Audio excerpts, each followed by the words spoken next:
Hey you guys, it's Peter and welcome to my channel Peterisms, where I tell stories of my life and just little things that I have learned as I have grown into the person that I am today.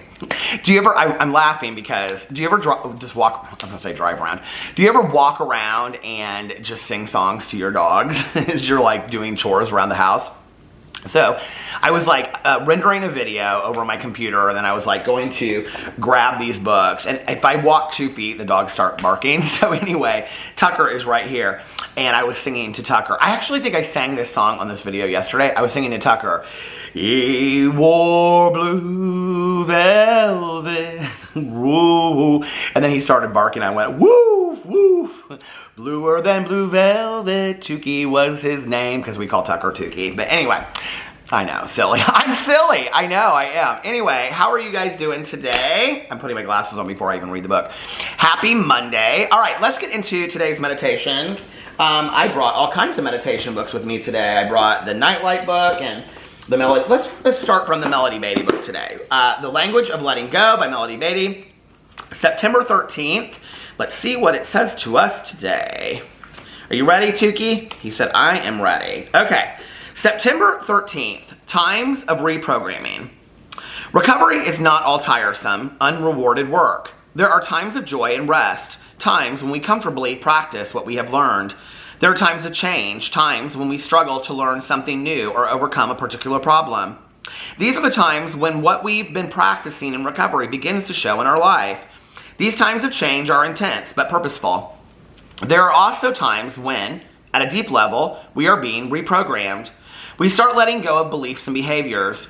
We may feel frightened or confused during these times. Our old behaviors or patterns may not have worked for us, but they were comfortable and familiar.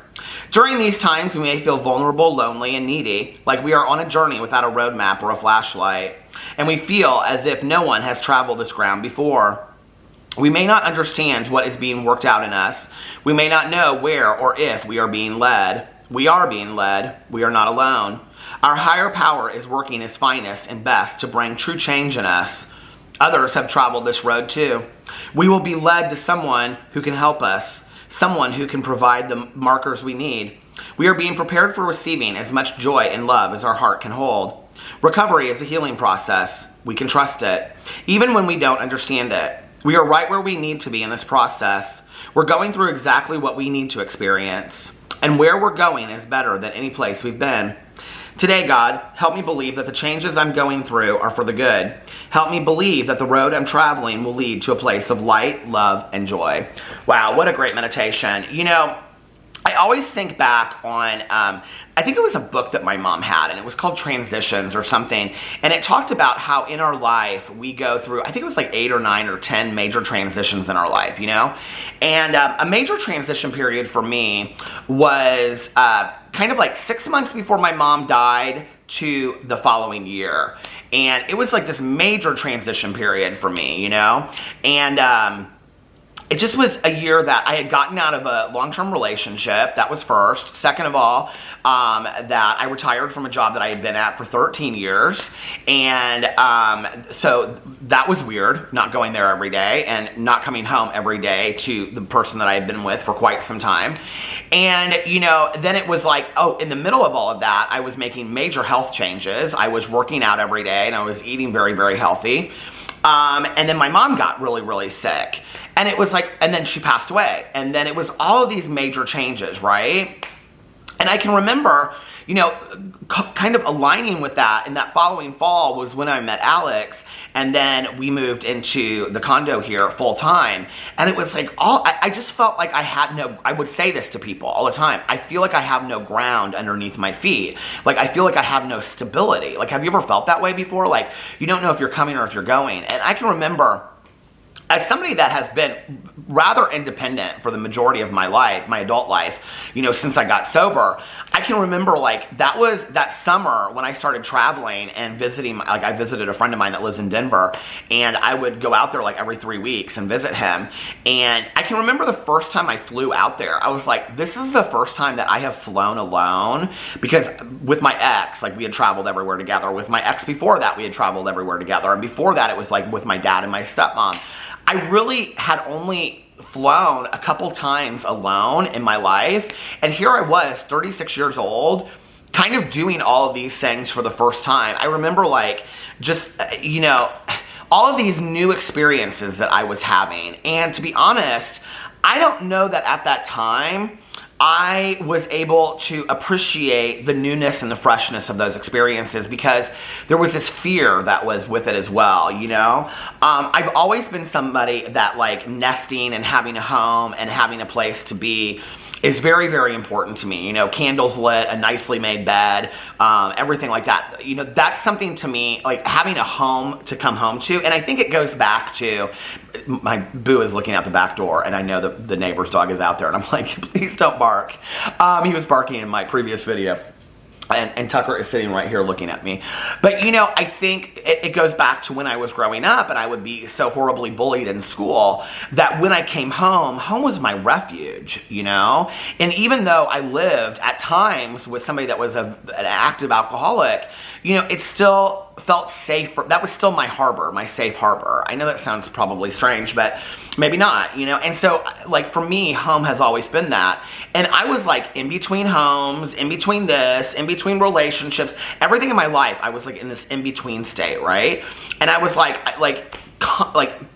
that's a perfect word for it. I just felt like I was in the in-between, you know, and I had my one foot here and one foot there. And, you know, it's like they say in recovery, if you put one foot in yesterday and one foot in tomorrow, you poop all over today. But, you know, the truth was that, like, I did, like, it wasn't that I had one foot in yesterday and one foot in tomorrow. It was that I had one foot in my past, which was still part of my life, and I had one foot in my future, which I was trying to make for myself, and I didn't really know where I belonged. And it just was a really, really scary, difficult time, you know? And I think to some degree that's where a lot of like my faith had to come from in that time, was that I had to believe that there was a plan, you know, there was a journey that I was on, and that eventually I would, you know, things would come to fruition, things would make sense down the road, and I feel like they have. There have been other times in my life that I have definitely felt like I was in transition periods. You know, when I got sober was definitely one of them. Every relationship that I've left has been one of them. A major transition point, you know, for me also was when Alex and I started going to marriage counseling. And I remember that our counselor suggested to us one day, and I thought this was kind of like, at first I didn't like this idea, but then it was such a brilliant idea, you know? He said to me, he said, you know, I think you're really wanting to go back to the relationship that you had. And he goes, if that relationship was so great to begin with, there would be nothing that we needed to work on. And he goes, you're developing a new relationship, okay? This is not about fixing the problems and going back to the last relationship. Talk with Alex, my husband. This is about leaving that relationship and starting a new, redefined relationship, okay?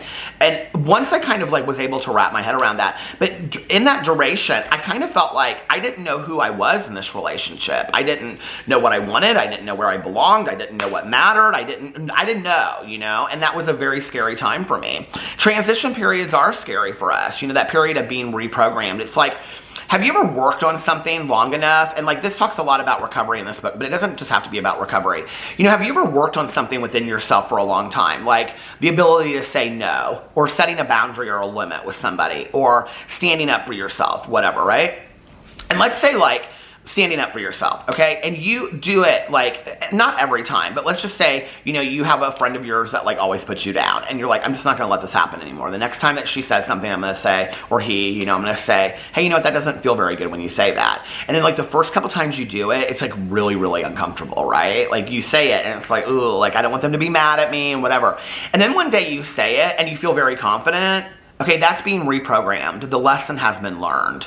And I can, like every moment that I've had with that, it's just like, it feels like I'm taking like a big breath, I'm coming out from under the water, I'm taking a big fresh breath of air, you know? I have learned the lesson, and now it is time for me to learn other lessons, you know? And it's just a fantastic feeling, it's a fantastic moment, you know? To step out from the in-between and finally find your grounding again. Because I think we all want that. I think we all want that grounding. Well, I shouldn't say that. I know there's a lot of people, like I've had friends of mine that are just like, they're just travelers through life, you know, like, and hey, great for them. That's not me. I'm somebody that's like a creature of comfort, and I need grounding and I need my home, you know. But anyway, yeah, that was a really good meditation, and I think I'm gonna stop there for today. So let me know what you think in the comment section below. I love you guys, and I'll see you tomorrow. Bye.